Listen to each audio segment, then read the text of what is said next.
Merci beaucoup. Je remercie les organisateurs d'avoir créé cette session sur ce qui nous tient à cœur. Comme vous le savez, c'est donc un partenariat, un travail de longue haleine avec l'Institut Pasteur en particulier, donc en tout ce qui concerne les surdités génétiques. Et donc, je vais être un tout petit peu plus dans le terre-à-terre. Donc, vous avez les bases fondamentales. Je vais vous expliquer un petit peu comment on a créé cette étude clinique et à qui ça s'adresse aujourd'hui. Merci. Donc, il y a un temps pour le QCM. Donc, la première question. Donc, le bilan génétique dans l'exploration des surdités congénitales neurosensorielles est réalisé systématiquement chez tous les enfants. Chez tous les enfants, patients ou adultes. Premièrement, permet d'identifier les patients qui pourraient bénéficier des thérapies, pourrait identifier toutes les causes de surdité et n'a aucun impact sur la prise en charge de surdité. Oui, alors donc, si on peut commenter, est réalisé systématiquement aujourd'hui chez tous les patients, non. En particulier chez l'adulte, les surdités ne sont pas, les surdités neurosensorielles ne sont pas vraiment bien évaluées, et en termes de génétique, on pourrait développer des programmes, c'est en cours d'ailleurs, pour mieux comprendre.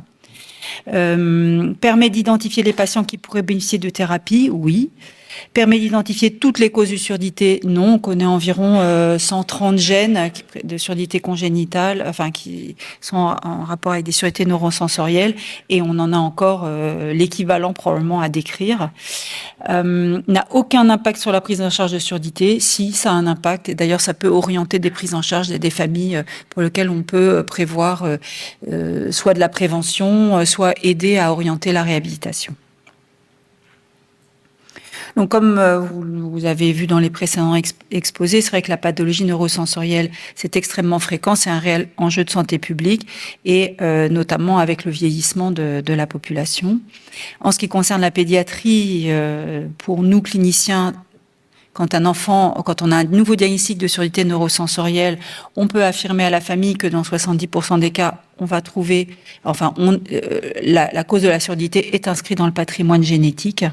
Mais il faut aussi se souvenir qu'un certain nombre de surdités inscrites dans le patrimoine génétique atteint parfois à l'âge adulte seulement les patients. Donc, il faut aller chercher plus loin que des surdités acquises. Tous ces éléments d'avancée permettent aussi de faire avancer en bon partenariat la recherche fondamentale. Donc, on parle de recherche translationnelle. On va essayer de décloisonner les différents axes de recherche.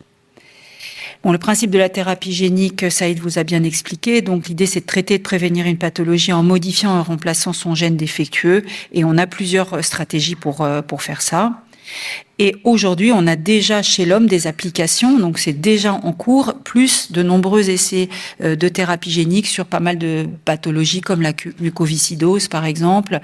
Mais le gros volant connu, c'est chez l'adulte, notamment en oncologie, en hématologie. Mais chez l'enfant, on a déjà des applications pour des maladies neurodégénératives comme l'atrophie spinale infantile ou des pathologies hématologiques. Donc c'est déjà là et c'est encore en développement, et vraiment ces dernières années, il y a une explosion d'essais thérapeutiques. En ce qui concerne l'oreille interne, c'était pendant très longtemps une boîte noire, donc même s'il y avait des travaux précliniques, l'application à l'homme restait pas si simple que ça à mettre en place.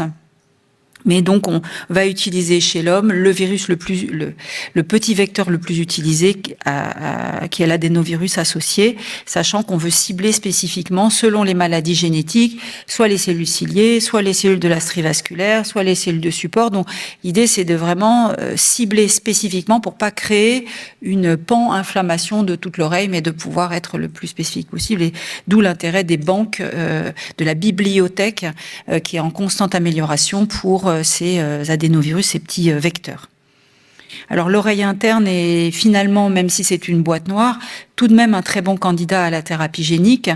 On connaît les voies d'abord, on a développé pour l'implant cochléaire notamment, mais pas que, un certain nombre de voies d'abord en étant le moins traumatisant possible pour cet appareil audio-vestibulaire. C'est un organe qui est isolé, donc la diffusion d'un éventuel produit injecté localement va rester limitée, donc peu d'effets attendu, peu d'effets secondaires, et également le volume à injecter extrêmement faible. Là, on parle de une dizaine de gouttes. C'est tout à fait différent en hématologie. On va prendre une cellule, traiter la cellule, la réinjecter, ou quand on doit injecter un organe ou passer au niveau sanguin systémique. Les voies d'abord sont celles soit directement dans la cochlée par une cochléostomie, soit par une des fenêtre ovale, fenêtre ronde, ou par un des canals semi-circulaires, on parle de canalostomie. Il faut comprendre qu'on a besoin de faire circuler le médicament de thérapie génique, et pour faire une circulation dans un organe fermé, le seul moyen pour avoir une bonne efficacité, c'est d'ouvrir à deux endroits. Donc une ouverture majeure et puis une ouverture pour permettre de faire circuler ce liquide. Donc ce sont des voies d'abord mixtes qui sont proposées actuellement. Dans la première application chez l'homme, première injection chez l'homme en avril 2023. Donc le tout premier patient de mémoire était en Angleterre, mais les Chinois ont suivi tout de suite derrière en mai-juin de la même année. Et donc on a aujourd'hui probablement, c'est difficile de savoir exactement au fil de l'eau, mais une vingtaine de patients qui ont déjà été injectés. Donc on va voir pourquoi, mais ce sont tous les patients qui ont été injectés ont tous le même profil, et tous les essais thérapeutiques des différentes firmes sont concentrés sur le même candidat. On va voir pourquoi. Donc on injecte tous finalement à peu près la même chose. On fait tous de la soupe à la tomate, mais chacun a sa recette. Donc on a quand même des petites différences, donc en termes d'indication et en termes de produits qu'on injecte, même si globalement c'est à peu près la même chose. Donc les neuropathies auditives, je vous rappelle, je pense que vous savez qu'ils ont un profil, c'est des patients qui ont un profil clinique tout à fait particulier. On estime que ça pourrait être entre 5 et 10% des surdités de perception. Le profil en audiométrie tonale est très variable. On a des patients avec des auditions subnormales, normales à subnormales, jusqu'à des surdités profondes. Ces surdités peuvent être évolutives ou fluctuantes. Pour ceux qui ont de l'audition résiduelle, on constate une faible compréhension de la parole, donc ils entendent mais ils entendent mal. Et ils ont vraiment des particularités électrophysiologiques qui les a fait classifier comme neuropathie, c'est-à-dire une dissociation entre la tonale et la vocale, une dissociation dans les différents examens électrophysiologiques. Et je crois que ce qui est le point d'achoppement, et si on doit passer un message, ce qui est impossible de repérer ces patients avec le test des auto-émissions acoustiques, puisque classiquement, les auto-émissions acoustiques sont bien conservées, alors que les patients sont sourds, et que si on fait les PEA ou les autres tests, on va trouver des tests anormaux. Donc, ces patients ne peuvent pas être repérés par les auto-émissions ou les produits de distorsion qui sont longtemps conservés ou conservés. La prise en charge actuelle est proposée par des aides auditives ou l'implant cochléaire. Dans ces neuropathies, on a tout un tas de pathologies. Il faut retenir 3 grands schémas. Soit c'est une atteinte centrale. En général, on a un contexte. C'est des patients qui ont eu un historique médical un peu lourd ou des antécédents dans la famille un peu spécifiques. Les patients qui ont des dysfonctionnements, des anomalies du nerf, et ça peut être éventuellement des surdités évolutives avec d'autres pathologies nerveuses. Et puis ceux qui sont plus endocochléaire, qui est vraiment une atteinte plus à l'intérieur de la coquille, qui ressemble plus à des surdités neurosensorielles classiques, sauf qu'ils ont des auto-émissions acoustiques présentes. C'est les patients qui ont des dysfonctionnements de la synapse, et le chef de file est l'autoferline, sous nos contrées, OTOF, qui est classé comme surdité récessive numéro 9, DFNB9. Donc pourquoi c'était un candidat idéal pour la thérapie génique? Comme le disait Saïd, c'est pas si simple, ça paraît joli sur le papier, on traite, on fait une injection et puis ça y est, le gène est corrigé. En réalité, pour passer de modèle de souris à l'homme, il y a un certain nombre de prérequis. D'abord, il faut une très bonne connaissance de la physiopathologie. Il faut que l'anatomie, la structure de l'oreille interne n'ait pas été complètement distordue, parce que même si on remet une protéine en fonction, si l'ensemble de l'oreille est remanié, ça va pas être fonctionnel. Il faut avoir un modèle de souris qui reproduit très bien ce qu'on voit chez l'homme, et il faut que la fenêtre de tir, la fenêtre de thérapeutique qui a été montrée une efficacité chez la souris puisse être transposable à l'homme. Ça veut dire aujourd'hui, en tout cas, un traitement efficace chez une souris mature. C'est une souris qui a plus d'un certain nombre de jours de vie pour qu'on puisse espérer transposer. Le DFNB9, les patients DFNB9 cochent toutes les cases. Donc c'est pour ça que tout le monde est parti sur ce candidat-là. Donc le protocole audiogène qui est développé en France, en Europe, est soutenu par Sensorion en termes de thérapie de promoteur pour l'essai clinique de thérapie génique, mais donc et dans le cadre de ce RHU, c'est la quatrième volet, le troisième et quatrième volet de cette phase essai clinique fait partie du RHU Audinov ANR qu'on a obtenu avec nos partenaires Institut Pasteur, Assistance publique, Fondation pour l'audition, donc en 2020. Cette étude, cet essai clinique audiogène a reçu l'agrément des autorités européennes, des agences européennes en janvier 2024. Officiellement, l'étude est ouverte sur le site de Necker depuis avril 2024. C'est une étude qui se veut multicentrique et donc les autres centres en Europe sont en cours d'ouverture. Je ne peux pas vous en dire plus tant que c'est pas ouvert, et on a officiellement ouvert aussi en Australie, à Sydney, et donc on a aujourd'hui 2 endroits où on peut faire les injections de thérapie génique de façon effective. Les candidats à cette thérapie génique dans cet essai sont les enfants de 6 à 31 mois qui ont une surdité bilatérale sévère à profonde, donc qui sont candidats à l'implant cochléaire et qui ont eu une DFNB9, une mutation biallélique confirmée, voilà. Ils sont vraiment dans les critères de cette neuropathie. La modalité est d'une injection intracochléaire unilatérale et l'implant cochléaire, dans ces cas-là, est vu comme un rescue, comme en cas d'échec de la thérapie au bout de quelques mois. Mais donc, elle est prioritaire à l'implant, prioritaire à l'implant cochléaire. Donc, nous avons aussi développé un système d'injection dédié parce qu'une pompe qui permet d'avoir un débit limité et fiable sur quelques microlitres n'existait pas sur le marché. Donc, nous avons développé et un cathéter et une micropompe à cette occasion.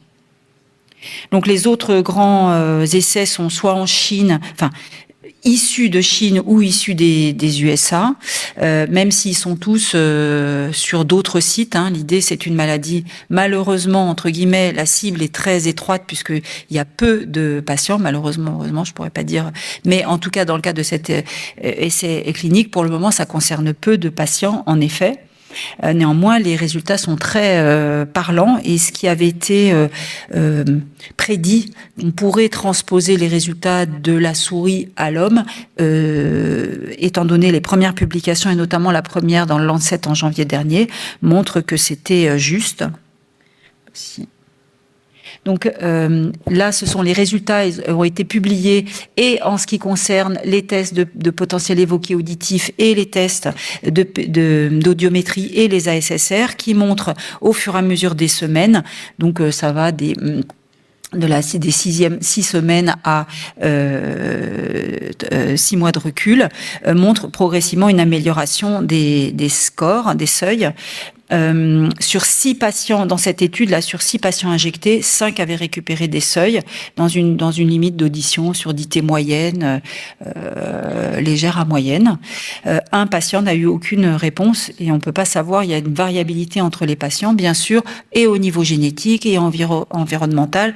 Donc évidemment, il va falloir qu'on décrypte un petit peu tout ça, mais quand même, c'est très spectaculaire les résultats observés. j'attire l'attention et je reviens là-dessus. Je voulais juste faire une petite application pratique. Qu'aujourd'hui, en France, en termes de dépistage auditif en maternité, on a le choix entre utiliser les auto-émissions acoustiques ou les potentiels évoqués auditifs.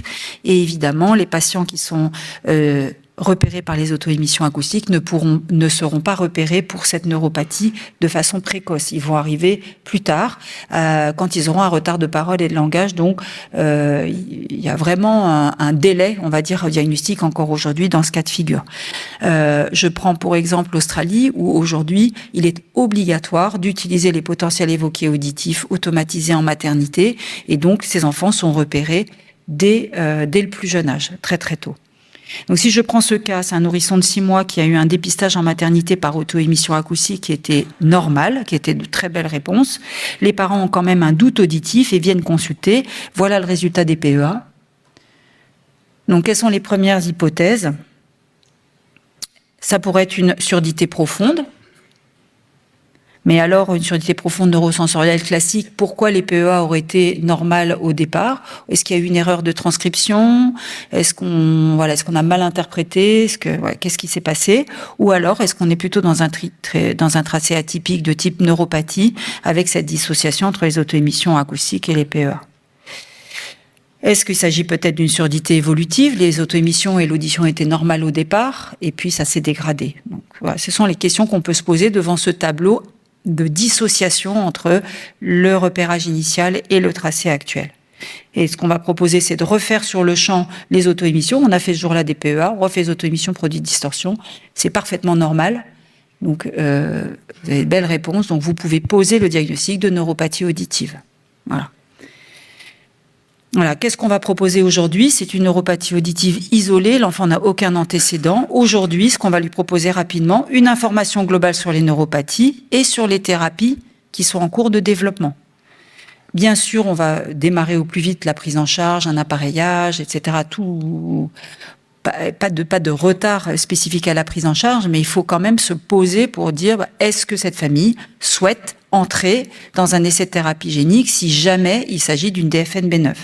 Donc on va proposer de façon urgente, entre guillemets urgente, si la famille le souhaite et est d'accord avec ce projet, de passer en priorité ce dossier pour savoir si oui ou non cette famille a une DFNB9.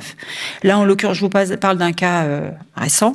Là, cet enfant présentait une mutation bilallélique de l'autoferline, donc la DFNB9 était confirmée.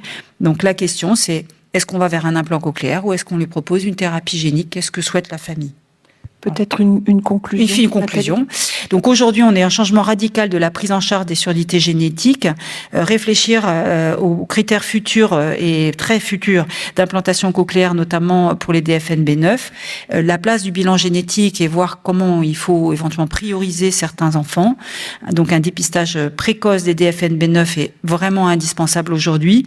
Promouvoir à terme le screening des PEA automatisés en maternité si on doit renouveler le parc et promouvoir le screening génétique incluant la DFNB9 et puis à terme l'élargissement des indications de thérapie génique à d'autres gènes candidats selon les évolutions. Tout ça va être, ces thérapies, ça va bouleverser notre rapport à la prise en charge des maladies en général. Et il y a vraiment une histoire de santé publique à long terme avec les modifications des recommandations de dépistage. Voilà, je vous remercie.